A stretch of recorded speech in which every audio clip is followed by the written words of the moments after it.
नमस्कार. मी अशोक कुमार दामोदर पाटील आपल्या सर्व सहभागी अ, स- सदस्यांचं आजच्या या प्रेझेंटेशनमध्ये सहर्ष स्वागत करतो.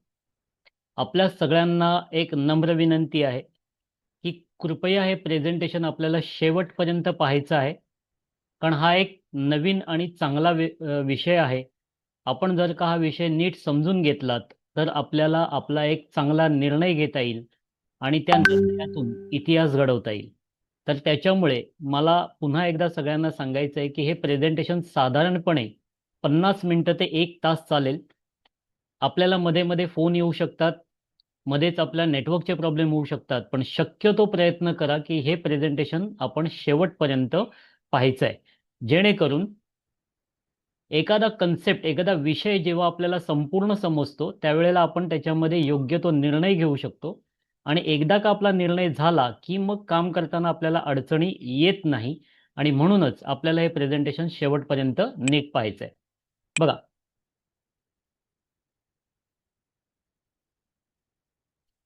हा जो विषय आहे तो विषय आहे शेअर मार्केटच्या रिलेटेड. आणि शेअर मार्केटच्या रिलेटेड जेव्हा आपण विषय चालू करतो तेव्हा आपल्या सर्वांना माहिती आहे की share market investment is subject to market risk. म्हणजे शेअर मार्केटमध्ये कोणतीही गुंतवणूक करताना ती स्वतःच्या रिस्कवरती करायची असते. पण अर्थातच शेअर मार्केट हे एक असं क्षेत्र आहे की ज्याच्यामध्ये सर्वात जास्त उलाढाली होतात आणि सर्वात जास्त पैसे कमवण्याची किंवा श्रीमंत होण्याची संधी सुद्धा याच मार्केटमध्ये असते. पण अभ्यासपूर्ण गुंतवणूक केल्यामुळे आपल्याला त्यातून फायदा मिळतो. आणि दुसऱ्यावरती डिपेंड राहून जर का आपण ही गुंतवणूक केली तर अर्थातच आपलं कधी कधी नुकसान सुद्धा होऊ शकतं. आणि म्हणूनच आपल्या सर्वांना हे नीट समजून घ्यायचं आहे. आम्ही सगळ्यांना पहिल्यांदाच सांगतो की आजच्या ह्या प्रेझेंटेशनमध्ये आपल्यापैकी अनेक लोक असतील की जे नॉलेजेबल असतील, अनेक लोक असतील की जे पूर्णपणे नवीन असतील. आपल्याकडे नॉलेज असो किंवा आपण नवीन असाल, कृपया या प्रेझेंटेशनमध्ये आपण एक रिकाम्या ग्लासाप्रमाणे किंवा अर्ध भरलेल्या ग्लासाप्रमाणे जर प्रेझेंट राहिलात तरच एक नवीन पाणी त्याच्यामध्ये ओतणं शक्य होणार आहे. म्हणजे नॉलेज जर का आपल्याला घ्यायचं असेल तर आपला पूर्वानुभव किंवा आधीचे आपले नॉलेज हे थोडा वेळ बाजूला ठेवणं आवश्यक आहे. तेव्हाच आपण रिसेप्टिव्ह मोडवरती जातो आणि जेव्हा आपण रिसेप्टिव्ह असतो तेव्हाच आपण चांगलं नॉलेज हे घेऊ शकतो किंवा मिळवू शकतो. आणि म्हणूनच ही विनंती आहे आणि या विनंतीचा आपण सर्वजण मान ठेवाल याची खात्री आहे. नवनिवेश कॅपिटलच्या माध्यमातून आमचा प्रयत्न आहे तो म्हणजे एम्पॉवरिंग ग्रोथ थ्रू नॉलेज. आमचा प्रयत्न आहे तुम्हाला नॉलेज देण्याचा, आमचा प्रयत्न आहे तुम्हाला ज्ञान देण्याचा, आमचा प्रयत्न आहे तुम्हाला अपडेट्स, माहिती देण्याचा. या माहितीच्या आधारे जर का आपण शेअर मार्केटमध्ये काम करायला सुरुवात केली तर आपली प्रगती निश्चित आहे. आणि म्हणूनच हा आमचा प्रयत्न आहे. लक्षात घ्या, आपल्यापैकी प्रत्येक जण रोज सकाळी बाहेर पडतो ते पैसे कमवण्यासाठी. पैसा हा आपल्यासाठी फार महत्वाचा आहे, आपल्या कुटुंबासाठी फार महत्वाचा आहे.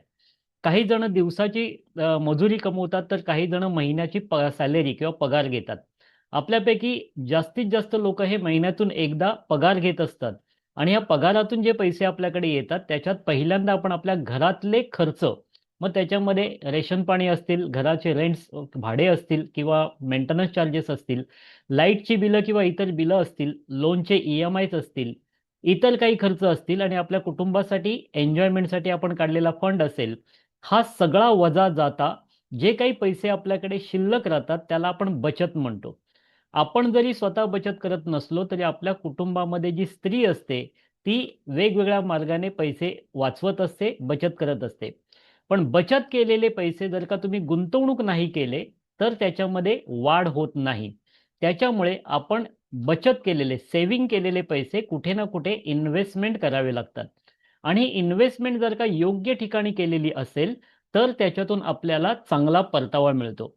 आपली गुंतवणूक जर का चुकली तर बाकी आपलं त्याच्यातून नुकसान सुद्धा होऊ शकतं. पण पैसे नुसते ठेवून ते वाढत नाही, तर पैशाला कुठे ना कुठे गुंतवावं लागतं. यालाच म्हणतात पैशाला कामाला लागावं लागतं. आपल्यापैकी प्रत्येक जण दिवसभर मेहनत करतो पण आपल्याला वेळेची मर्यादा आहे. 24 तास आपल्याला देवाने दिलेत त्याच्यापैकी आपण 10, 12, 15 तास मेहनत करू शकतो. त्याच्यावरती कोणीही व्यक्ती मेहनत करू शकत नाही. पण पैशाला जर का आपण योग्य ठिकाणी इन्व्हेस्ट केले, गुंतवणूक केली तर पैसा 24 तास आपल्यासाठी काम करतो आणि पैशातून पैशाची निर्मिती होते. आणि ज्या वेळेला पैसा आपल्यासाठी काम करतो आणि पैशातून पैशाची निर्मिती होते, त्याच वेळेला आपण श्रीमंत होऊ शकतो. आणि श्रीमंतीची ही एक महत्वाची व्याख्या आहे. आता लक्षात घ्या, आपल्यापैकी प्रत्येक जण पैसे बचत करतो. आता एक उदाहरण आपण समजून घेऊया, की जर का आपण हे पैसे बचत केले आणि आपल्याकडे 1 लाख रुपये जमा झाले, आज 2026 सुरू आहे. हे पैसे तुम्ही एका बॅगमध्ये किंवा एका कपड्यामध्ये गुंडाळून तुमच्या घरातील तिजोरीमध्ये किंवा कपाटामध्ये ठेवले आणि असे ते 10 वर्षासाठी म्हणजे 2036 पर्यंत जर का असेच ठेवलेत, तर तुम्हाला काय वाटतं, तुमचे पैसे वाढतील का? तुमच्या पैशाची किंमत काय असेल?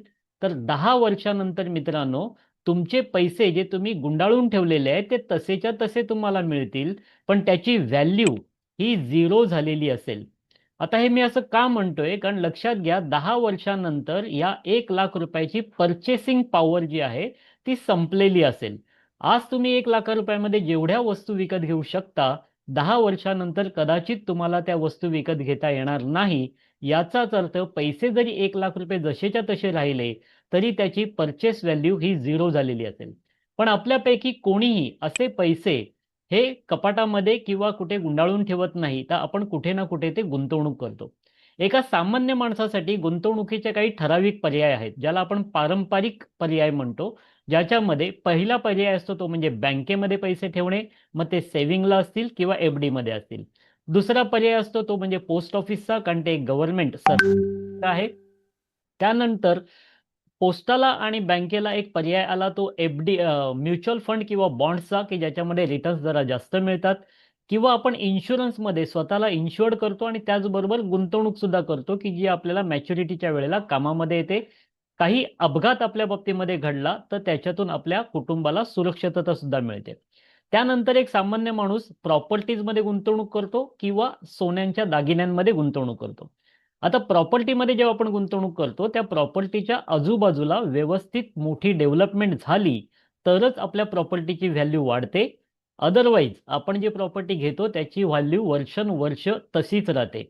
आता तुम्ही जर का रेसिडेन्शियल प्रॉपर्टी घेतली तर त्याच्यामध्ये 3 ते 5% वाढ होते आणि तीच जर कमर्शियल प्रॉपर्टी असेल तर त्याच्यामध्ये साधारणपणे 5 ते 8% वाढ होते.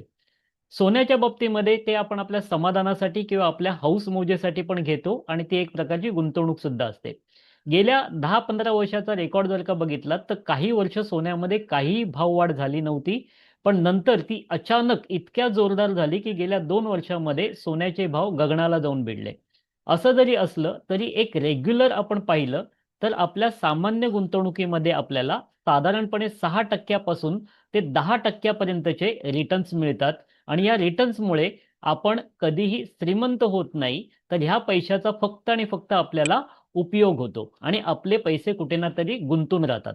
आता मित्रांनो लक्षात घ्या, जर का तुम्ही बँकेमध्ये एफडी केली किंवा पोस्टामध्ये दुप्पट करण्यासाठी पैसे ठेवलेत, तर तिथे आपल्याला 6% ते 7.3% इंटरेस्ट म्हणजे व्याजदर मिळतो आणि इथे आपले पैसे दुप्पट होण्यासाठी जवळपास 10 वर्ष आपल्याला थांबावं लागतं. तेच जर का तुम्ही म्युच्युअल फंडमध्ये पैसे ठेवले तर म्युच्युअल फंडमध्ये सुद्धा तुम्हाला 8, 10, 12, 15 वर्षापर्यंत लॉंग टर्म इन्व्हेस्टमेंट करावी लागते, तरच तुम्हाला चांगले रिटर्न्स मिळतात. तुम्ही जर का शॉर्ट टर्मसाठी म्युच्युअल फंडकडे किंवा बॉन्ड्समध्ये गेलात तर तुम्हाला चांगले रिटर्न्स किंवा परतावा मिळत नाही. त्यानंतर आपण LIC किंवा इन्शुरन्समध्ये जी गुंतवणूक करतो, मी आधीच सांगितल्याप्रमाणे ही आपली गुंतवणूक तर असतेच, सोबत आपण आपल्या स्वतःला सिक्युअर्ड म्हणजे सुरक्षित केलेलं असतं. आता मित्रांनो, एक प्रश्न फार महत्वाचा आहे, की बँक काही प्रमाणामध्ये कर्जाने पैसे देते आणि म्हणून त्यांच्याकडे उत्पन्नाचं काही स्रोत आहे आणि म्हणून ते आपल्याला आपले पैसे व्याजाने देऊ शकतात. पण म्युच्युअल फंड आणि इन्शुरन्स कंपन्यांचा असा कोणता व्यवसाय आहे, की ज्याच्यामुळे ते आपल्याला 10, 12, 15 वर्षांनी जे काही रिटर्न्स दाखवतात ते कुठून देतात किंवा कशातून ते रिटर्न्स उपलब्ध करतात?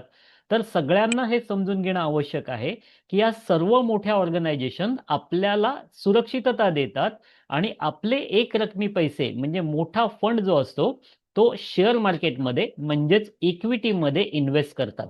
मग आपल्याला सिक्युरिटी आणि आपल्याला टक्केवारीमध्ये रिटर्न्स आणि हेच पैसे शेअर मार्केटच्या इक्विटीमध्ये लावून ह्या मोठ्या ऑर्गनायझेशन XXX म्हणजे पटीमध्ये पैसे कमवतात. तर हे आपण सर्वांनी लक्षात घेतलं पाहिजे. आता एक छोटासा व्हिडिओ आहे. याच्यामध्ये आपल्या देशातली सगळ्यात मोठी इन्शुरन्स कंपनी LIC आपले पैसे कुठे गुंतवते त्याचं आपल्याला नॉलेज देणारा हा छोटासा व्हिडिओ लक्षपूर्वक पहा। देश की सबसे बड़ी इंश्योरेंस कंपनी LIC किन कंपनियों में निवेश करती है, एक सूची आपके सामने रख देता हूं। सबसे पहले LIC का सबसे बड़ा निवेश अगर किसी एक कंपनी के अंदर है तो वह है रिलायंस इंडस्ट्रीज। करीब 1,14,000 करोड़ रुपए के शेयर रिलायंस इंडस्ट्रीज के LIC के पास है।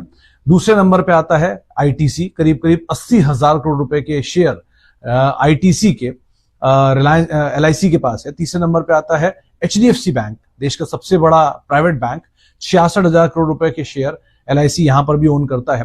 SBI, देश का सबसे बड़ा बैंक, करीब करीब 64,000 करोड़ रुपए के शेयर जो है वो LIC यहां पे होल्ड करता है। सबसे बड़ी कैपिटल गुड्स कंपनी L&T, करीब करीब 62,900 करोड़ रुपए के आसपास के यहां पर भी जो शेयर है वो LIC ओन करता है। देश की दूसरी और सबसे बड़ी कंपनी IT की यानी TCS और इन्फोसिस, TCS में करीब 5,500 करोड़ और इन्फोसिस में करीब करीब 61,000 करोड़ रुपए के आसपास के शेयर LIC ओन करता है। ICICI बैंक में 53,000 करोड़ रुपए की हिस्सेदारी है। भारतीय एयरटेल में 45,000 करोड़ रुपए की हिस्सेदारी है और IDBI बैंक 41,000 करोड़ रुपए की हिस्सेदारी यहां पर भी LIC रखता है। तो ये देश की सबसे बड़ी इंश्योरेंस कंपनियों की हिस्सेदारी रखने वाली कंपनियां हैं, तो आप भी इनके ऊपर नजर बना के रख सकते हैं। या छोट्याशा व्हिडिओतून आपल्या सर्वांच्या हे लक्षात आलं असेल की भारतातली एक मोठी इन्शुरन्स कंपनी LIC, ज्याच्यामध्ये आपण आपली पॉलिसी काढतो, छोटे छोटे हप्ते भरत असतो, असे लाखो करोडो रुपये लाखो करोडो लोकांचे पैसे जेव्हा या LIC कडे किंवा इन्शुरन्स कंपन्यांकडे येतात तेव्हा एक मोठा फंड तयार होतो आणि हा मोठा फंड या इन्शुरन्स कंपन्या वेगवेगळ्या कंपन्यांच्या इक्विटीजमध्ये गुंतवतात आणि त्याच्यातून येणाऱ्या मोठ्या परताव्यामुळेच ते आपल्याला सुरक्षित परतावा देऊ शकतात। आता मित्रांनो बघूया आपण की आपण जेव्हा FD मध्ये पैसे ठेवतो तेव्हा आपले पैसे दुप्पट होण्यासाठी आपल्याला 10 वर्ष थांबावं लागतं। 1 लाखाचे 2 लाख आपल्याला 10 वर्षांनी मिळतात, पण त्याच वेळेला महागाई म्हणजे इन्फ्लेशन सुद्धा वाढत असते, महागाई वाढत असते आणि ही महागाई सुद्धा जवळपास 6 ते 8% वाढते। म्हणजे ज्यावेळेला 10 वर्षांनी आपल्याला ते 10 लाख रुपये 2 लाख रुपये मिळतात तेव्हा ॲक्चुअली ते आपल्यासाठी काहीच कामाचे नसतात। कारण 10 वर्षांनी त्या 2 लाखांमध्ये आजच्या 1 लाखांमध्ये जेवढ्या वस्तू येतील तेवढ्या सुद्धा कदाचित आपल्याला घेता येणार नाही। पण आपले पैसे सुरक्षित राहतात आणि ते वाढतात म्हणून आपण हे FD मध्ये किंवा इतर इन्व्हेस्टमेंटमध्ये ठेवतो। पण काही शेअर मार्केटचे नॉलेज असणारी लोकं किंवा ज्यांना शेअर मार्केट कळतं, अशी एक कम्युनिटी आहे की ती त्या बँकेमध्ये FD न करता त्या बँकेचे शेअर्स विकत घेते। उदाहरणार्थ आपल्या देशातली सगळ्यात मोठी नॅशनलाइज्ड बँक आहे SBI, state bank of India. आता या बँकेमध्ये मी FD केली तर मला 10 वर्षांनी दुप्पट पैसे मिळतील, पण जर का त्याच बँकेचे मी शेअर्स घेतले असते तर काय झालं असतं ते आपण समजून घेऊया। साधारणपणे 2020 साली SBIच्या शेअरची किंमत होती 180 ते 200 रुपये। आज जर का तुम्ही ते शेअर चेक केलेत तर ते 900 ते 1100 रुपयाच्या आसपास आहेत। म्हणजे ज्या लोकांनी SBIचे शेअर्स विकत घेतले त्यांचे पैसे गेल्या 5.5 वर्षामध्ये जवळपास 5 पट वाढलेले आहेत। याच गतीने जर काही पैसे वाढत राहिले तर येत्या 10 वर्षामध्ये ते 10x म्हणजे 10 पट वाढू शकतात। म्हणजे त्यांच्या 1 लाखाचे 10 लाख रुपये होणार आहेत आणि तेच जर का आपण सामान्य गुंतवणूकदार म्हणून ते FD केले तर आपल्याला फक्त दुप्पट पैसे मिळतात। हा खूप मोठा फरक आहे। मग हे रिटर्न्स जर का आपल्याला घ्यायचे असतील तर शेअर मार्केटमध्ये अभ्यासपूर्ण गुंतवणूक, चांगल्या शेअर्समध्ये गुंतवणूक करणं आवश्यक आहे। आता इथे शेअर मार्केट जर का गडाडलं आणि SBIच्या शेअरवरती जर का परिणाम झाला तर त्याचा इफेक्ट हा बँकेवरती सुद्धा होणार आहे। त्याच्यामुळे शेअर मार्केट ही प्रत्येक देशाची आर्थिक नाडी असते आणि त्याच्यामुळे शेअर्समध्ये गुंतवणूक करताना जर का चांगल्या शेअर्समध्ये, चांगल्या कंपन्यांमध्ये आपण गुंतवणूक केली तर आपल्याला निश्चितच फायदा होतो। आता हे 10 लाखापैकी 2 लाख जसे आपल्याला महागाईचा फटका बसणार आहे, तसा यांचे पण 2 लाख जर का वजा केले तर यांच्याकडे 8 लाख रुपये शिल्लक राहतात आणि हे 8 लाख रुपये शिल्लक राहतात म्हणूनच हे लोक श्रीमंत आहेत। कारण जे इन्व्हेस्टर असतात ते पैशाला सतत रोटेट करत असतात आणि वेगवेगळ्या ठिकाणी गुंतवणूक करतात आणि म्हणूनच त्यांची ग्रोथ ही मोठ्या प्रमाणामध्ये होत असते। मित्रांनो लक्षात घ्या, आपल्याला सामान्य माणसाला आणि खास करून मराठी माणसाला शेअर मार्केट या शब्दाचीच ॲलर्जी आहे। का कोण जाणे, पण आपल्या मराठी माणसाने शेअर मार्केटचं नाव ऐकल्यानंतर तो स्वतःला 2 पावलं मागे खेचतो आणि याच्यामुळेच आपलं खूप मोठं नुकसान झालेलं आहे. आता शेअर मार्केट बद्दल आपले काय गैरसमज आहेत, तर सगळ्यात मोठा गैरसमज आहे की शेअर मार्केट म्हणजे गॅम्बलिंग किंवा आपण त्याला मराठी भाषेमध्ये जुगार असं म्हणतो. दुसरा गैरसमज आहे की शेअर मार्केटमध्ये जो जातो त्याचे पैसे जातात म्हणजे लॉस होतो. तिसरा असा गैरसमज आहे की शेअर मार्केटमध्ये फक्त श्रीमंत लोकच खेळतात. चौथा गैरसमज आहे की शेअर मार्केट हे शिकायला पाहिजे आणि शिकणं थोडंसं कठीण आहे आणि शिकायला गेला तर तिथे तुम्हाला वेळ आणि पैसा खर्च करावा लागतो. आता हे जे काही आपले समज आहेत त्याच्यामुळे आपण शेअर मार्केटपासून दूर राहतो. आपल्यापैकी अनेकांनी शेअर मार्केटमध्ये कदाचित एंट्री सुद्धा केली नसेल, पण जे काही इतरांचे अनुभव आपण ऐकतो त्याच्यामुळेच आपण शेअर मार्केटपासून लांब राहतो. पण एक हिंदीमध्ये ॲडव्हर्टाईज आहे, डर के आगे जीत आहे. जोपर्यंत तुम्ही घाबरता आणि घाबरत असता तिथपर्यंत तुम्ही जाण्याचा प्रयत्नच करत नाही. पण जोपर्यंत तुम्ही तिथपर्यंत जात नाही तोपर्यंत सत्य परिस्थिती तुम्हाला समजून घेता येत नाही. मग आज आपण ही सत्य परिस्थिती समजून घेण्याचा इथे प्रयत्न करणार आहोत. मित्रांनो, लक्षात घ्या, शेअर मार्केटला आपल्यापैकी बरेच जण ट्रेडिंग समजतात. ट्रेडिंग म्हणजे शेअर मार्केट आणि शेअर मार्केट म्हणजे ट्रेडिंग अशी आपली एक समजूत आहे. पण आपल्याला हे समजून घेणं आवश्यक आहे की शेअर मार्केटचा सगळ्यात महत्त्वाचा भाग आहे तो म्हणजे इन्व्हेस्टमेंट, गुंतवणूक. आणि ही गुंतवणूक लॉंग टर्म म्हणजे दीर्घकालीन असणं आवश्यक आहे. आता आपण पहिल्यांदा बघूया की याच्यामध्ये नेमका फरक काय आहे. जेव्हा आपण ड्युरेशन म्हणजे कालावधीचा विचार करतो तेव्हा ट्रेडिंगमध्ये लोक शॉर्ट टर्मसाठी येतात आणि इन्व्हेस्टमेंट ही लॉंग टर्मसाठी असते. इथे आपण बघायला गेलं तर ऑब्जेक्ट क्विक प्रॉफिट म्हणजे लगेच पैसे मिळावे असा ट्रेडिंग मधला उद्देश असतो. पण इन्व्हेस्टमेंटमध्ये आपण संपत्तीची निर्मिती करत असतो. तिसरं जर का आपण अनालिसिस मध्ये गेलो तर तिथे ट्रेडिंगमध्ये तुम्हाला टेक्निकल अनालिसिस करता आले पाहिजे, तुम्हाला चार्ट्स आणि पॅटर्न समजून घेता आले पाहिजेत आणि त्याच्यातले बारकावे तुमच्या लक्षात आले पाहिजेत. तेच जर का तुम्ही इन्व्हेस्टमेंटमध्ये गेलात तर एखाद्या कंपनीमध्ये गुंतवणूक करताना त्याची फंडामेंटल स्टडी म्हणजे ती कंपनी काय आहे, तिचे डायरेक्टर्स कोण आहेत, गेल्या 5 वर्षामध्ये त्याचा इतिहास काय आहे, सध्याची तिची आर्थिक स्थिती कशी आहे आणि ते ज्या प्रोडक्टवरती काम करतायत त्याला येणाऱ्या भविष्यामध्ये काय मागणी असणार आहे, अशी जुजबी माहिती मिळून सुद्धा आपण एखाद्या कंपनीचे शेअर्स घेऊन तिथे गुंतवणूक करू शकतो. रिस्कच्या बाबतीमध्ये विचार केला तर ट्रेडिंगमध्ये नेहमीच हाय रिस्क असते, कारण ट्रेडिंगमध्ये जेव्हा तुम्ही काम करता तेव्हा शेअर्स तुमच्याकडे येत नाही, तर तुम्ही फक्त बेटिंग लावलेली असते. त्या मानाने इन्व्हेस्टमेंटमध्ये रिस्क कमी आहे. आता तुम्ही असं म्हणाल की ट्रेडिंग आणि इन्व्हेस्टमेंट हे दोन्ही शेअर मार्केटचे अंग आहेत. पण मित्रांनो, लक्षात घ्या, ट्रेडिंगमध्ये एखादी छोटीशी बातमी किंवा काहीतरी विचित्र घडलं तर शेअर मार्केटचा त्याच्यावरती परिणाम होतो आणि धाडकन शेअर मार्केट कोसळू शकतं. पण इन्व्हेस्टमेंटमध्ये याचा फायदा काय होतो की शेअर मार्केट कितीही खाली आलं तरी ते पुन्हा बाउन्स बॅक होऊन वरच जात असतं. गेल्या 150 वर्षाचा इतिहास आहे की अनेक घटनांनी शेअर मार्केट कोसळलेलं आहे, पण त्याच ताकदीने ते पुन्हा वर सुद्धा गेलेलं आहे. तर त्याच्यामुळे ट्रेडिंगमध्ये तुम्ही नेहमी हाय रिस्कमध्ये असता, पण इन्व्हेस्टमेंटमध्ये जर का तुम्ही पेशन्स ठेवले तर तिथे तुम्हाला रिस्क कमी असते किंवा ना के बरोबर असते. आता ट्रेडिंगमध्ये तुम्हाला सतत ऑब्झर्वेशनमध्ये राहावं लागतं, कारण मी आधीच म्हटल्याप्रमाणे एखादी छोटीशी बातमी किंवा एखादी घटना ही ट्रेडिंग शेअर मार्केटवरती इफेक्ट करत असते. अशा वेळेला सकाळी 9 वाजल्यापासून संध्याकाळी 3:30 वाजेपर्यंत तुम्हाला स्क्रीनच्या समोर बसावं लागतं, वेगवेगळ्या बातम्यांचे अपडेट्स घ्यावे लागतात, म्हणजेच तुम्हाला सतत रिझर्व राहावं लागतं. पण तेच जर का इन्व्हेस्टमेंटच्या बाबतीत बघितलं तर तुम्ही घेतलेले शेअर्सची 3-6 महिन्यामध्ये काय प्रगती चालू आहे याच्यावरती फक्त तुम्ही वॉच जरी ठेवलात तरी तुम्ही सुरक्षित राहू शकता. आता ट्रेडिंगमध्ये स्किलची आवश्यकता असते. तुम्हाला तुरंत म्हणजे ताबडतोब निर्णय घ्यावे लागतात.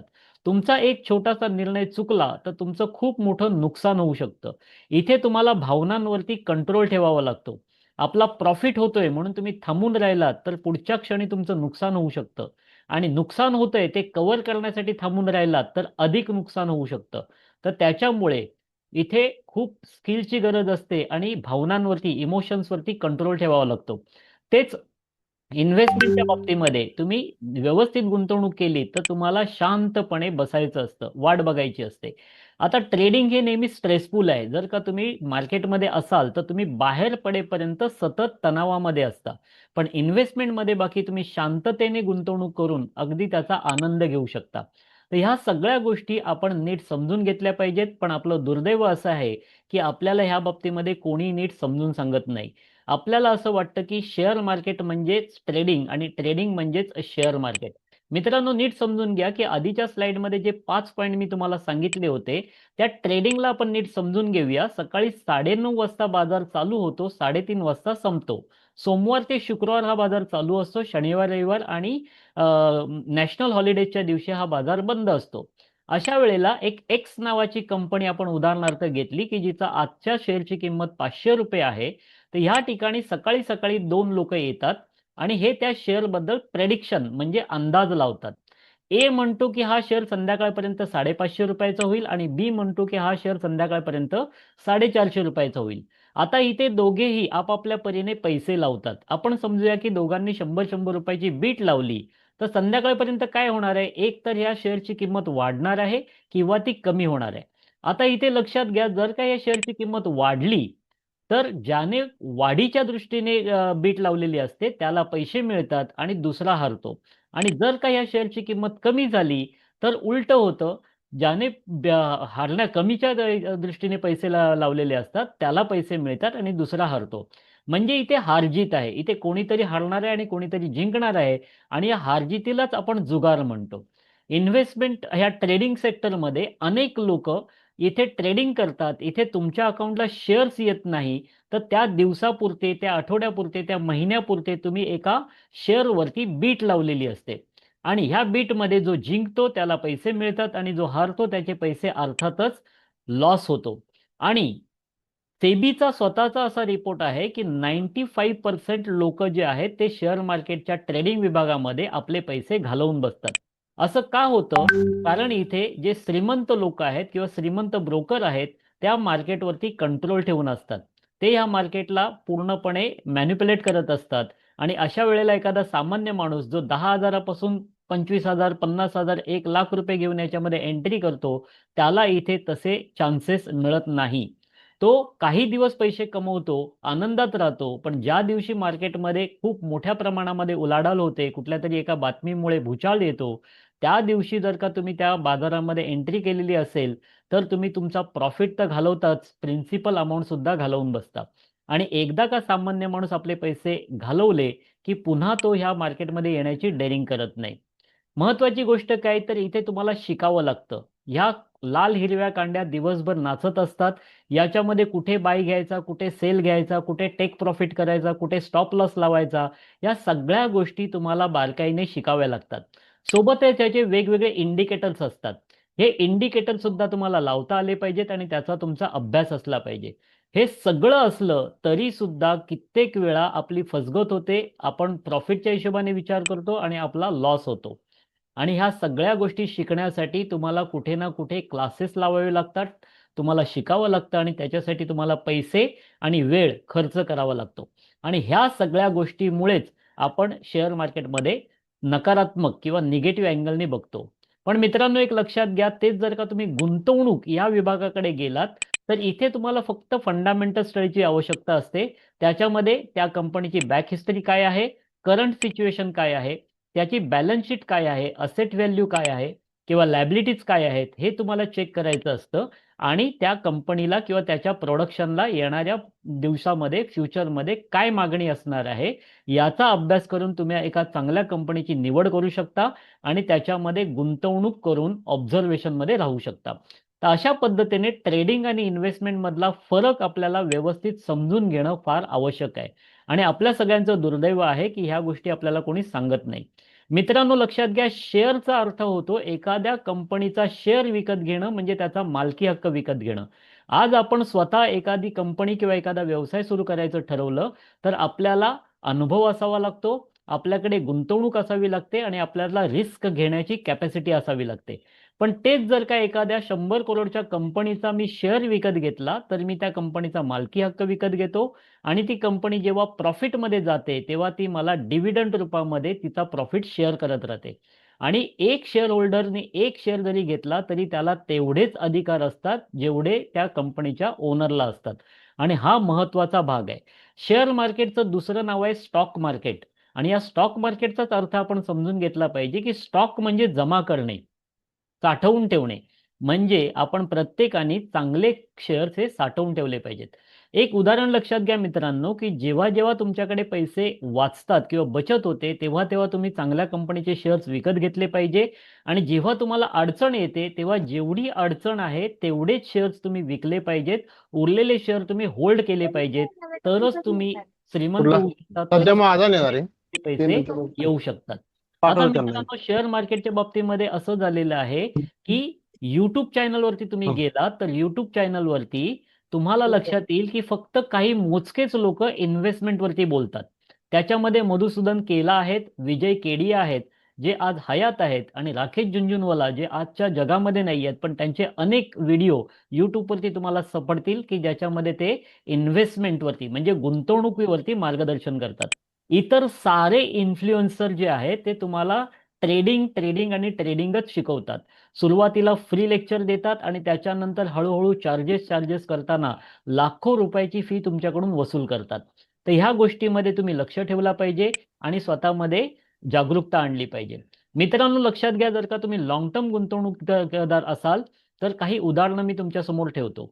इन्फोसिस नावाच्या कंपनीमध्ये ज्या लोकांनी 1994च्या दशकामध्ये फक्त 100 शेअर्स घेतले आणि 9,500ची गुंतवणूक केली, ते लोक आज करोडपती आहेत. हो मित्रांनो, ते आज करोडपती आहेत, कारण ह्या कंपनीने अनेक वेळा शेअर स्प्लिट केले, बोनस शेअर दिले आणि त्याच्या शेअरच्या किमती वाढत गेल्या आणि त्याच्यामुळे फक्त 9,500ची गुंतवणूक करून 100 शेअर घेतलेले लोक आज करोडपती आहेत. त्याच पद्धतीने विप्रो नावाची कंपनी आहे की जी आधी वनस्पती डालडा होती. अमळनेरला त्यांची फॅक्टरी होती. त्या फॅक्टरीमध्ये काम करणाऱ्या लोकांनी 10, 20, 50, 100 आपल्या ऐपतीप्रमाणे शेअर्स घेतले आणि ते कपाटामध्ये टाकून ठेवले. वनस्पती डालडाचे जे मालक आहेत त्यांचा मुलगा अझीम प्रेमजी यांनी विप्रो कंपनी IT फील्डमध्ये एंट्री केली आणि IT फील्डमध्ये त्यांची प्रचंड प्रगती झाली. त्याच्यामुळे वनस्पती डालडाचे शेअर विप्रोमध्ये कन्वर्ट झाले आणि त्यानंतर जे काही त्यांना वेगवेगळ्या वेळेला बोनस मिळाले, शेअर स्प्लिट झाले, त्याच्यामुळे शेअरची संख्या वाढत गेली, शेअरची किंमत वाढत गेली आणि त्याच्यामुळे त्या गावातले लोक करोडपती झाले. आजही तुम्ही युट्यूबवरती अंमळनेर गाव, वनस्पती डालडा आणि विप्रो असे जर का शब्द टाकले तर अनेक व्हिडिओ तुम्हाला पाहायला मिळतात. त्याचप्रमाणे निफ्टी 50 घ्या, कधीतरी ती लॉसमध्ये किंवा मायनसमध्ये किंवा रेड झोनमध्ये तुम्हाला दिसते, पण इतर सगळे वर्ष ती ग्रीन झोनमध्ये म्हणजे वाढतानाच आपल्याला दिसते. टायटन नावाचा शेअर आहे, टाटा कंपनी, जी ब्रँडेड कंपनी आपल्या देशातली आहे. 2002 साली जर का तुम्ही टाटा कंपनीच्या टायटनचा शेअर घेतला असता तर त्याची किंमत 3 रुपये होती. आपल्यापैकी बऱ्याच जणांकडे त्यावेळेला 1 लाख रुपये सहज उपलब्ध असतील. त्या 1 लाखात जर का आपण ते शेअर घेतले असते तर आज आपण 350 करोड रुपयाचे मालक असतो. हा मित्रांनो, 2002 सालाची 1 लाखाची गुंतवणूक आज आपल्याला करोडपती बनवून सोडलं असतं. पण आपल्याला याचं नॉलेज नव्हतं, आपल्याला कोणी याची माहिती दिली नाही आणि म्हणूनच आपण त्यावेळेला याच्यामध्ये गुंतवणूक केली नाही. त्याचप्रमाणे SBIचा शेअर, SBIचा शेअर हा 2002 साली फक्त 10 रुपयाचा होता. तुम्ही 50,000 रुपयाची गुंतवणूक केली असते तर तुम्हाला 5,000 शेअर मिळाले असते. नंतर SBIने एकाच 10 शेअर असे शेअर स्प्लिट केल्यामुळे त्याचे 50,000 क्वांटिटी झाली. आजच्या घडीला त्याचा रेट 1,000 रुपये आहे. तुम्ही जर का त्याचं कॅल्क्युलेशन केलं तर त्या 50,000चे आज जवळपास करोडो रुपये झालेले आहेत. मित्रांनो, लक्षात घ्या, एक छोटीशी गुंतवणूक आणि ती लॉंग टर्मसाठी केल्यामुळे शेअर मार्केटमध्ये लोक करोडपती झालेले आहेत. आणि महत्वाची गोष्ट काय आहे तर 2003 पासून आतापर्यंत SBIने 19 लाखापेक्षा जास्तचा डिव्हिडंड म्हणजे आपल्या प्रॉफिट मधला हिस्सा हा शेअर होल्डरला दिलेला आहे. आता एक गणित तुम्ही समजून घ्या की 2002 पासून आतापर्यंत तुम्ही जर का FD केली असती आणि 5 वर्षांनी तुमचे पैसे दुप्पट झाले असते, असं जरी गणित केलं तर 2002 ते 2007 तुमचे 50,000चे 1 लाख झाले असते. 2007 ते 2012 तुमच्या 1 लाखाचे 2 लाख झाले असते. 2012 ते 2017 तुमच्या 2 लाखाचे 4 लाख झाले असते. आणि 2017 ते 2026 या 9 वर्षामध्ये जे काही रेट कमी झाले इंटरेस्टचे, त्या हिशोबाने ह्या 9 वर्षात तुमचे पैसे 4 लाखाचे 8 लाख झाले असते. म्हणजे एकही रुपया बाजूला न करता FD फक्त तुम्ही फिरवत राहिला असतात तरी तुमचे पैसे 8 ते 10 लाखच झाले असते. पण लक्षात घ्या मित्रांनो, त्याच बँकेने शेअर होल्डरला प्रॉफिट म्हणून 19 लाखापेक्षा जास्त डिव्हिडंड दिला आणि त्याची व्हॅल्यू आज करोडोमध्ये आहे. पण आपल्याला हे कोणी समजून सांगितलं नाही किंवा आपल्यापर्यंत ही माहिती पोहोचली नाही आणि म्हणूनच आपण ह्या गुंतवणुका केल्या नाही. पण ज्यांनी केल्या ते लोक आज करोडपती आहेत आणि सुरक्षित आहेत. आता मित्रांनो लक्षात घ्या, आपण काय करतो, आपण दिवसभरामध्ये अनेक कंपन्यांचे प्रोडक्ट वापरत असतो. आपल्या सर्वांच्या मनामध्ये काही कंपन्या आणि त्यांचे ब्रँड बसलेले असतात आणि ह्या ब्रँडच्या वस्तू जर का आपल्याला मिळाल्या नाही तर आपण कित्येक वेळेला डिस्टर्ब होतो. म्हणजेच काय, तर आपण या सर्व कंपन्यांचे कस्टमर आहोत, कष्ट करून करून मरतोय आणि या कंपन्यांचे प्रोडक्ट्स आपण वापरतोय. पण मित्रांनो, आपण या कंपनीचे शेअर होल्डर होत नाही, त्याचा शेअर विकत घेत नाही. का, तर आपल्याला त्याचं नॉलेज नाही. लक्षात घ्या मित्रांनो, भारतीय शेअर मार्केट हे खूप मोठं शेअर मार्केट आहे. 2025च्या शेवटपर्यंत हे शेअर मार्केट जवळपास 500 लाख करोड रुपये म्हणजे $5.7 ट्रिलियन आहे. आपलं हे शेअर मार्केट जगातल्या शेअर मार्केटमध्ये 5व्या नंबरवरती आहे. 5वी सगळ्यात मोठी स्टॉक मार्केट म्हणून याला ओळखलं जातं आणि याच्यामध्ये दिवसाभरामध्ये करोडो रुपयाची उलाढाल होत असते. आता आपल्यावरती कोण कोण आहे, तर आपल्यावरती USA, चायना, जर्मनी आणि आत्ताच तायवान यांनी आपल्याला क्रॉस केलं आणि आपण 5व्या क्रमांकाची सगळ्यात मोठी इकॉनॉमी आहोत. लक्षात घ्या मित्रांनो, जगामध्ये जे डेव्हलप कंट्रीज आहेत त्या डेव्हलप कंट्रीमध्ये 62% ते 30% लोक शेअर मार्केटमध्ये गुंतवणूक करतात आणि आपल्या देशाची लोकसंख्या जगामध्ये दुसऱ्या नंबरची सगळ्यात मोठी लोकसंख्या आहे. पण आपल्यापैकी 5 ते 6% लोक शेअर मार्केटमध्ये डायरेक्ट गुंतवणूक करतात आणि उरलेले लोक जिथे गुंतवणूक करतात त्या मोठ्या मोठ्या ऑर्गनायझेशन शेअर मार्केटमध्ये गुंतवणूक करतात. म्हणजे आपलं एकूण पार्टिसिपेशन जर का बघितलं तर ते 9.5 ते 10% आसपास आहे. मग उरलेले 95% लोक हे पैसे बँकेमध्ये, पोस्ट ऑफिसमध्ये, म्युच्युअल फंडमध्ये आणि इन्शुरन्स, प्रॉपर्टीज आणि गोल्डमध्ये ठेवतात आणि त्याच्यातून जर का आपण रिटर्न्स बघितले तर 6% जास्तीत जास्त 10 ते 12% रिटर्न्स मिळतात. आणि शेअर मार्केट जे आहे त्याचं रिटर्न्सच सुरू होतात 20% पुढे. आणि आपली गुंतवणूक जर का व्यवस्थित असेल तर आपल्याला XXX मध्ये सुद्धा परतावा मिळू शकतो आणि हेच आहे शेअर मार्केट. आता शेअर मार्केटमध्ये येणारा प्रत्येक शेअर हा 3 स्टेजेसमध्ये शेअर मार्केटमध्ये येत असतो. त्यातल्या ट्रेडिंग या विषयावरती आता आपण बराच वेळ बोललो. ट्रेडिंग, एखादी कंपनी जेव्हा ट्रेडिंगला जाते तेव्हा ती लाईफ टाईम तिथे असते. डिमांड अँड सप्लाय प्रमाणे त्या शेअरची किंमत कमी जास्त होत असते. त्याच्या आधीची स्टेज असते ती म्हणजे IPO. एखाद्या कंपनीला जेव्हा पब्लिक फंडची गरज असते तेव्हा ती सेबीकडे जाऊन सर्व परवानग्या घेते आणि सेबीने परवानगी दिल्यानंतरच ती कंपनी IPO आणू शकते. IPO हा फक्त 3च दिवसाचा असतो. 3 दिवस IPOचे पैसे गोळा करण्यासाठी त्या कंपनीला आपला ब्रँड तयार करावा लागतो, ब्रँड व्हॅल्यू तयार करावी लागते. जर का त्या कंपनीचं फंडामेंटल चांगले असतील, पोर्टफोलिओ चांगला असेल तर आपल्या देशातले लोक भरभरून त्या कंपनीला पैसे देतात. एखाद्या कंपनीला 500 करोड रुपये हवे असतील तर 5,000 करोड रुपये ह्या देशाकडून त्यांना मिळतात, कारण आपल्या देशामध्ये पैशाची कमतरता नाहीये. मग अशा वेळेला तो शेअर ओव्हर सबस्क्राईब होतो आणि ओव्हर सबस्क्राईब झाल्यामुळे लकी ड्रॉ निघतो, त्याच्यातून ज्यांना नशिबाने शेअर्स लागले त्यांना शेअर्स मिळतात आणि उरलेल्या लोकांचे पैसे परत पाठवले जातात. इथे तुम्हाला जास्त क्वांटिटी घेता येत नाही, कारण इथे मर्यादा आहे 15,000 पासून 2 लाखापर्यंत. 15,000पेक्षा कमी पैसे असतील तर तुम्हाला IPO अप्लाय करता येत नाही आणि तुमच्याकडे खूप पैसे पडून आहेत आणि एखादा चांगला IPO आला तरी तुम्हाला जास्त गुंतवणूक करता येत नाही. आणि हा IPO ओव्हर सबस्क्राईब झाला तर तुम्हाला शेअर्स मिळतील ह्याची खात्री सुद्धा देता येत नाही. एक प्लस पॉईंट इथे आहे की जर का तुम्हाला नंबर लागला आणि शेअर्स मिळाले तर तुम्ही दुसऱ्या दिवशी ओपन झाल्या झाल्या हे शेअर्स विकू शकता, म्हणजे इथे लॉकिंग पिरियड नाही. पण जर का तुम्ही थांबून राहिलात तर तुम्हाला खूप मोठा फायदा मिळतो. IPOचे शेअर्स तुम्ही एक्सचेंज मधून घेऊ शकता. आता याच्या आधीची स्टेज आपण बघूया जिला म्हणतात प्री IPO. या प्री IPO बद्दल बऱ्याच लोकांना माहीत नाही, कारण प्री IPO 2 वर्षापूर्वीपर्यंत फक्त मोठ्या ऑर्गनायझेशन म्हणजेच म्युच्युअल फंड कंपन्या, इन्शुरन्स कंपन्या, बँका किंवा श्रीमंत लोकांसाठीच लॉक केला होता, जो आज सगळ्यांसाठी ओपन झालेला आहे. आता सगळ्यांसाठी जरी ओपन झालेला असला तरी सामान्य गुंतवणूकदाराला 1,500 रुपयाचे शेअर्स याच्यामध्ये मिळत नाही. आता इथे सगळ्यात महत्वाची गोष्ट काय आहे, तर प्री IPO स्टेजमध्ये कंपनी सुरू झाल्यापासून 3 वर्ष 5 वर्ष ही प्री IPO मध्ये असते. सुरू करण्यासाठी या कंपनीला झगडावं लागतं आणि नंतरच ही कंपनी प्री IPO तून यशस्वी होते. प्री आयपीओ मध्ये तुम्ही 1,000पासून तुम्हाला हवे तेवढे शेअर्स घेऊ शकता, पण छोटे शेअर्स घेण्यासाठी तुम्हाला त्या पद्धतीचे विक्रेते शोधावे लागतात, म्हणजे बायर आणि सेलर तुम्हाला शोधावे लागतात. आणि इथे तुम्ही मोठी गुंतवणूक करून तुम्हाला हवी तेवढी क्वांटिटी रिझर्व करू शकता.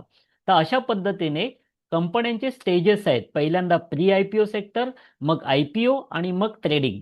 आता आयपीओ बद्दल जर का नीट समजून घ्यायचं असेल तर आयपीओ म्हणजे काय, तर थोडक्यात तुमच्या विभागामध्ये एखाद्या नामांकित बिल्डरने जमीन विकत घेतली आणि तो जर का तिथे मोठं कॉम्प्लेक्स बांधणार असेल आणि तुम्हाला गुंतवणूक करायची असेल तर तुम्ही निश्चितच गुंतवणूक भूमिपूजनाच्या वेळेला म्हणजेच फाउंडेशन मध्ये कराल. का, तर त्यावेळेला तुम्हाला सगळ्यात कमी रेट मिळणार आहे आणि तेच एकदा कॉम्प्लेक्स उभं राहिलं तर त्याचे रेट्स खूप वाढणार आहेत. तर हे एक साधं आपल्या रेग्युलर आयुष्यातलं उदाहरण आहे. त्याच पद्धतीने प्री आयपीओ आहे. जेव्हा एखाद्या कंपनीचा स्टार्टअप येतो तेव्हा त्या कंपनीला पैशांची गरज असते. आता एखाद्या कंपनीला 100 करोड रुपयाची गरज आहे आणि ती कंपनी जर का एखाद्या बँकेकडे लोनसाठी गेली तर बँक त्यांना लोन देत नाही. अशा वेळेला ती कंपनी इक्विटीज म्हणजे डिजिटल शेअर्सची निर्मिती करते. त्या शेअरची किंमत 1 रुपयापासून 10 रुपये असते, ज्याला फेस व्हॅल्यू म्हटलं जातं. आणि या फेस व्हॅल्यू मध्ये ही कंपनी एक प्रोजेक्ट रिपोर्ट तयार करते, पुढच्या 3 ते 5 वर्षांमधला प्रवास काय असेल त्याबद्दल सांगते आणि याच्यामध्ये आमचा आयपीओ कितीला येऊ शकतो, त्याच्यामुळे तुम्हाला प्रॉफिट किती मिळू शकतो, असा एक रिपोर्ट सादर करते. हा रिपोर्ट कोणासमोर मांडला जातो, तर जे मोठे इन्व्हेस्टर आहेत, बँका, म्युच्युअल फंड, इन्शुरन्स कंपन्या, श्रीमंत लोक, फॉरेन इन्व्हेस्टर, आपल्याकडचे सेलिब्रिटीज, यांना हे रिपोर्ट सादर केले जातात. या सगळ्यांकडे एक फंड मॅनेजर असतो. तो फंड मॅनेजर किंवा फंड मॅनेजरची टीम ह्या सगळ्याचा व्यवस्थित अभ्यास करते आणि मगच या कंपनीमध्ये गुंतवणूक करते. आता यांची गुंतवणूक करोडो रुपयामध्ये असते आणि या करोडो रुपयामध्ये केलेल्या गुंतवणुकीमध्ये 3 ते 5 वर्षामध्ये यांना रिटर्न सुद्धा त्याच पद्धतीने मिळतात. आणि म्हणूनच प्री आयपीओ ला एक वेगळं महत्व आहे. मित्रांनो, लक्षात घ्या, आपल्याला जोपर्यंत काही चांगली उदाहरणं मिळत नाही तोपर्यंत आपण त्यावर विश्वास ठेवत नाही. आपल्या सगळ्यांच्या ओळखीचं नाव आहे सचिन तेंडुलकर. सचिन तेंडुलकरने 2023 मध्ये आझाद इंजिनिअरिंग नावाच्या प्री आयपीओ मध्ये 5 करोड रुपयाची गुंतवणूक केली होती आणि 2-2.5 वर्षामध्ये त्याची ही गुंतवणूक 72 करोड रुपये झाली. हा मित्रांनो 14 पट परतावा ह्या सचिन तेंडुलकरजींना मिळालेला आहे. आता आपण लक्षात घेतलं पाहिजे की सचिन तेंडुलकर ही गुंतवणूक करतात कारण त्यांच्याकडे फिनान्शियल ऍडवायझर आहेत आणि हे ऍडवायझर जेव्हा त्यांना सल्ला देतात आणि त्यांना तो सल्ला योग्य वाटतो तेव्हा ते ही गुंतवणूक करतात. पण आपल्या सर्वांचं दुर्दैव आहे की आपल्याकडे इन्शुरन्स घेणारा इन्शुरन्स एजंट आहे, म्युच्युअल फंड घेणारा एखादा एजंट आहे, आरडी घेणारा आपला पोस्टाचा एजंट आहे, पण आपल्याला फिनान्शियल ऍडवायझरची कमतरता आहे. आता आपण आणखीन काही उदाहरणं बघूया की ह्याच्यामध्ये आलिया भट्ट आलिया भट्ट जी आहे तिने सुद्धा नायका नावाच्या कंपनीमध्ये जवळपास 6 करोड रुपये लावले होते, ज्याचे 54 करोड रुपये झाले. म्हणजे तिचा प्रॉफिट 10 पट वाढला.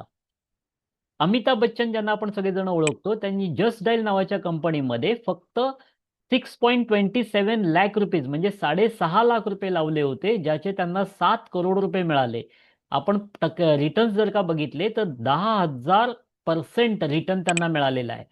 त्यानंतर आपण शिल्पा शेट्टीजीचं जर का बघितलं तर त्यांनी 6.7 करोड रुपीज मामा अर्थ नावाच्या कंपनीमध्ये लावले होते, ज्याचे त्यांना 45 करोड रुपये मिळाले, म्हणजे 7x प्रॉफिट त्यांचा झाला. तर अशी अनेक नावं तुम्हाला पाहता येतील. जर का तुम्ही सर्च करत गेलात तर याच्यामध्ये अनेक नावं, अनेक कंपन्या तुम्हाला बघायला मिळतील. मग आपण काही कंपन्या सुद्धा बघूया. सीडीएसएल नावाची जी काही कंपनी आहे, जी एक डिपॉझिटरी आहे. आपण शेअर जेव्हा विकत घेतो तेव्हा सीडीएसएल कडे ते सेफ असतात. या सीडीएसएलचा प्री आयपीओ होता 37 रुपयामध्ये आणि तो ओपन झाला 149 ला. ज्यांनी प्री आयपीओ मध्ये गुंतवणूक केली त्यांची ओपनिंगलाच गुंतवणूक 3 ते 4 पटीने वाढली. डीमार्ट नावाच्या कंपनीचा शेअर प्री आयपीओ मध्ये 72 रुपयाला होता, तो 299 रुपयाला ओपन झाला. बॉम्बे स्टॉक एक्सचेंजचा प्री आयपीओ 267 रुपयाला होता, तो ओपन 805 रुपयाला झाला. अशीच अनेक उदाहरणं तुम्ही पाहू शकता. तुम्ही जर काही हिस्ट्री चेक केली तर तुम्हाला अनेक उदाहरणं सापडतील. आता आपण बघूया की जे लोक थांबून राहिले, फक्त 1 वर्ष जे थांबले, त्यांना किती फायदा झाला. सीडीएसएल 37 रुपयाचा प्री आयपीओ 149 मध्ये ओपन झाला आणि एका वर्षामध्ये तो जवळपास 1965 म्हणजे 2000 रुपयापर्यंत पोहोचला होता. त्यानंतर डीमार्ट 72 रुपयाचा प्री आयपीओ होता, 299 मध्ये ओपन झाला आणि 1 वर्षामध्ये जवळपास 5,500 रुपयाला पोहोचला होता. बॉम्बे स्टॉक एक्सचेंज 267 रुपयाचा प्री आयपीओ होता, 805 ला ओपन झाला आणि 5,800 पर्यंत पोहोचला होता. आजच्या स्थितीमध्ये सुद्धा तुम्ही बघितलात तर सीडीएसएल 1100-1200 रुपये मध्ये आहे, डीमार्ट जवळपास 800 ते 4,000 मध्ये आहे आणि बॉम्बे स्टॉक एक्सचेंज सुद्धा 4-4,500 मध्ये आहे. याचा अर्थ ज्या लोकांनी गुंतवणूक केली आणि थांबून राहिले त्यांना खूप चांगला परतावा या कंपन्यांनी दिलेला आहे. आता ही संधी आपल्या हातातून गेलेली आहे का? तर असं नाही मित्रांनो, संधी ही नेहमी आपला दरवाजा ठोकावत असते. जर का तुम्ही त्या संधीसाठी आपला दरवाजा उघडलात तर ती संधी तुमच्यापर्यंत पोहोचते. आणि म्हणूनच आतापर्यंत जे घडलं ते आपण पाहिलं, पण याच्या पुढे काय घडू शकतं हे सुद्धा आता आपल्याला समजून घ्यायचं आहे. तर तुम्ही त्याच्यासाठी तयार आहात का? तर नक्कीच तुम्ही तयार असणार आहात. तर आता आपण आता असणाऱ्या संधींबद्दल बोलूया. आत्ताच्या घडीला आपल्याकडे जे काही प्री आयपीओ घ्यायचे त्याच्यासाठी नवनिवेश कॅपिटल हे सब ब्रोकरशिपमध्ये काम करतायत आणि हे तुम्हाला गाईड करतायत. आम्ही तुम्हाला कशावरून गाईड करतो तर नवजीवन ब्रोकर हा आमचा मेन ब्रोकर आहे. गुगलमध्ये जाऊन तुम्ही सर्च करू शकता. 35 वर्ष जुना आणि कोणतीही लायबिलिटी नसणारा असा हा अतिशय शार्प किंवा चांगला ब्रोकर आहे आणि याच्या माध्यमातून आपण सब ब्रोकरशिपमध्ये काम करतोय आणि येस बँक ही आपली बँक आहे. या माध्यमातून अभ्यासपूर्ण शेअर्स आपण लोकांसमोर आणतोय आणि छोट्या इन्व्हेस्टरला, छोट्या गुंतवणूकदाराला ही माहिती देण्याचं आपण काम करतोय. आपली ड्युटी काय आहे की ज्यांना शेअर मार्केटची माहिती आहे किंवा जे शेअर मार्केटमध्ये काम करतात त्यांना ही माहिती देण्याची गरज नाही. पण ज्यांना शेअर मार्केट माहीत नाही किंवा शेअर मार्केटबद्दल नकारात्मक विचार करतात अशा लोकांपर्यंत ही माहिती पोहोचून त्यांना योग्य ती संधी उपलब्ध करून देण्याचा आमचा हा प्रयत्न आहे. याच्यामध्ये आम्ही पूर्णपणे कायदेशीर प्रक्रिया पूर्ण केलेली आहे आणि त्याचे सगळे डॉक्युमेंट्स आमच्याकडे उपलब्ध आहेत. आता समजून घ्या, तुम्ही जर का कुठल्याही ब्रोकरकडून शेअर्स घेतलेत, मग ते आमच्याकडून घ्या किंवा इतर कुठल्याही ब्रोकरकडून घ्या, तो ब्रोकर जर का बंद झाला, करप्ट झाला किंवा पळून गेला तरी तुमचं काही नुकसान होत नाही. कारण तुम्ही जेव्हा शेअर्स घेता तेव्हा हे शेअर्स तुमच्या डीमॅट अकाउंटमध्ये जातात आणि त्याला तुम्हाला कशी सुरक्षा मिळते ते ह्या व्हिडिओमध्ये बघून घ्या. हा छोटासा व्हिडिओ आहे. सहारा और किंगफिशर की तरह अगर जीरोधा, ग्रो अप स्टॉक्स बंद हो गए तो तुम्हारे शेयर का क्या होगा? चलो मैं बताता हूँ। पहली बात, ये जितने भी ब्रोकर हैं वो मिडल मैन की तरह हैं। यानी तुम जो शेयर खरीदते हो वो share in broker K pass नहीं रहते हैं, बल्कि ये शेयर या तो सीडीएसएल या एनएसडीएल में रहते हैं, जो कि गवर्नमेंट की बॉडी है। तो बाय चांस अगर ये ब्रोकर बंद हो गए या भाग गए तब भी तुम्हारे शेयर को कुछ भी नहीं होगा, क्योंकि तुम्हारे शेयर इन कंपनियों के पास है ही नहीं। ये तो बस एक प्लेटफॉर्म है जहां पे तुम अपने ऑर्डर को बाय एंड सेल कर सकते हो। इसी तरह अगर तुमने म्यूचुअल फंड खरीद रखा है तब भी तुम्हें घबराने की कोई जरूरत नहीं है, क्योंकि म्यूचुअल फंड भी इनके पास नहीं रहता है, बल्कि वो एएमसी यानी एसेट मैनेजमेंट कंपनी के पास रहता है। हाँ, अगर तुम्हारे ट्रेडिंग अकाउंट में पैसे पड़े हुए हैं और ये कंपनी डिफॉल्ट करती है तो हो सकता है वो तुम्हारा पैसा लॉस हो जाए, लेकिन उसमें भी 25 लाख रुपए तक से भी गारंटी लेती है, वो आपको रिटर्न कर देगी। लेकिन अगर उससे ज्यादा है तो वो नुकसान तुम्हारा होगा। या व्हिडिओत तुमच्या लक्षात आलं असेल की तेव्हा तुम्ही शेअर्स विकत घेता ते तुमच्या डीमॅट अकाउंटला आले की तुम्ही सुरक्षित असता. पण जर का तुम्ही ट्रेडिंग करत असाल तर फक्त 25 लाखाचीच गॅरंटी सेबी घेते, उरलेली रिस्क ही तुमची असते. आता आम्ही आमच्याकडून जे अभ्यासपूर्ण शेअर्स तुमच्याकडे ठेवत आहोत ते प्री आयपीओ मध्ये आहेत. आता ह्या कंपन्या आणि त्यांचे सेक्टर समजून घ्या. ओयो नावाची कंपनी आहे जी हॉटेल इंडस्ट्रीमध्ये आहे. फार्म इझी कंपनी आहे जी फार्मा इंडस्ट्रीमध्ये आहे. एनईआरएल कंपनी आहे, गव्हर्नमेंटचा शेअर आहे जो शेती म्हणजे अग्रिकल्चर सेक्टरचा आहे. एचपीएक्स ही सुद्धा गव्हर्नमेंट सेक्टरची कंपनी आहे, एनर्जी सेक्टरमध्ये काम करते. मोतीलाल ओसवाल ही होम फायनान्स मधली कंपनी आहे आणि XMSC अर्थात मेट्रोपॉलिटन स्टॉक एक्सचेंज ही सुद्धा गव्हर्नमेंटची कंपनी आहे. आता एक एक करून आपण याचे पोर्टफोलिओ म्हणजे फंडामेंटल समजून घेऊया.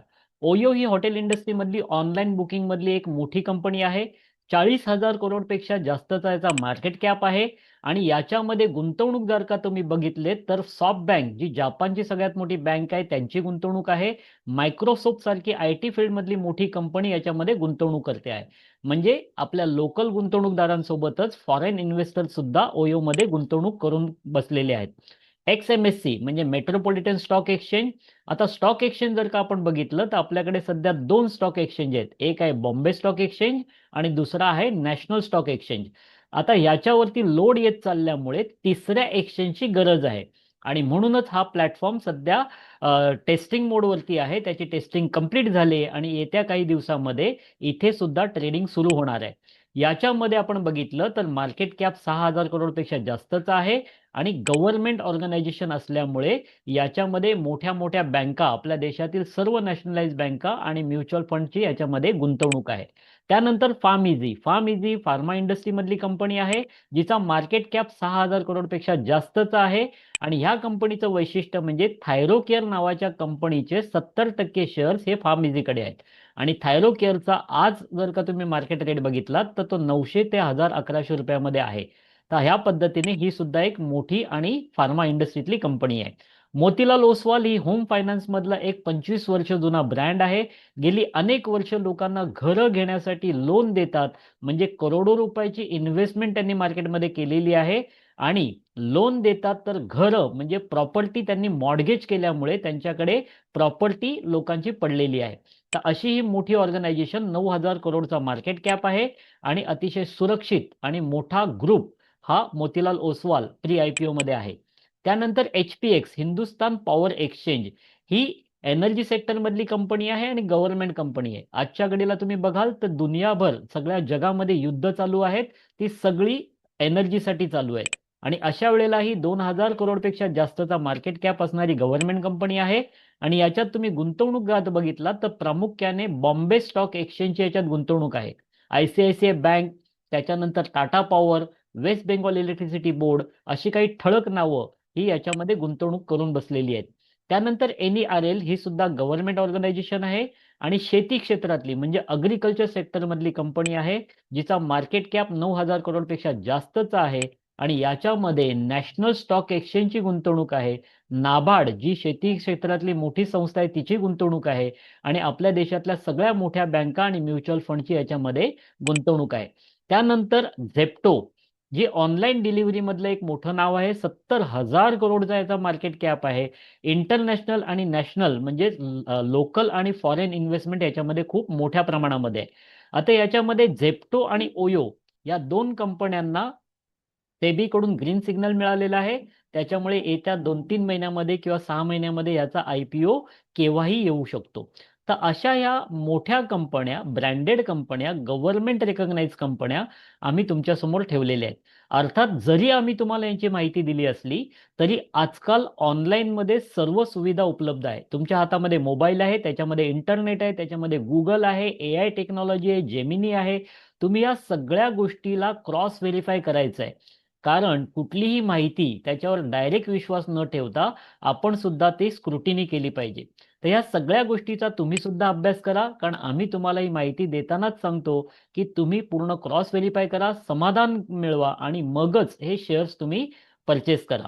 आता एक छोटासा व्हिडिओ बघा की प्री IPO मध्ये कोण कोण गुंतवणूक करतं. बघा या छोट्या व्हिडिओमध्ये. धोनी, कोहली किंवा शाहरुख खान यांसारखी मोठी लोक कंपन्या लिस्ट होण्यापूर्वी त्यात गुंतवणूक करतात. त्यामुळे कंपन्या लिस्ट झाल्यावर त्यांना प्रचंड रिटर्न्स मिळतात. मात्र IPO येण्यापूर्वीच गुंतवणूक कशी करायची चला तर मग सांगते, पण त्याआधी व्हिडिओला एक लाईक नक्की करा. प्री IPO इन्व्हेस्टमेंटद्वारे IPO येण्याआधी कंपनीत गुंतवणूक करता येते. काही खास ब्रोकर किंवा प्लॅटफॉर्म्स असतात जे अशा गुंतवणुकीच्या संधी तुमच्यासाठी उपलब्ध करत आहेत. या प्लॅटफॉर्म वरून तुम्ही अनलिस्टेड कंपन्यांचे शेअर्स खरेदी करू शकता. या कंपन्यांचे शेअर्स अजून शेअर मार्केटमध्ये लिस्ट झालेले नसतात, पण त्यांची ग्रोथ पॉसिबिलिटी खूप जास्त असते. उदाहरण द्यायचं झालं तर IRCTC. तर या व्हिडिओमध्ये तुमच्या लक्षात आलं असेल की आपण जर का योग्य वेळी गुंतवणूक केली तर आपल्याला या गुंतवणुकीमध्ये खूप मोठा फायदा मिळू शकतो. आणि प्री IPO सेक्टर हे आता सगळ्यांसाठी ओपन झालेलं आहे.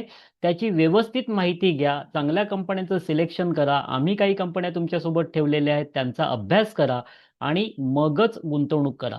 तर त्याच्यामुळे ही एक चांगली संधी आहे आणि ही संधी आम्ही तुमच्यापर्यंत घेऊन आलेलो आहोत.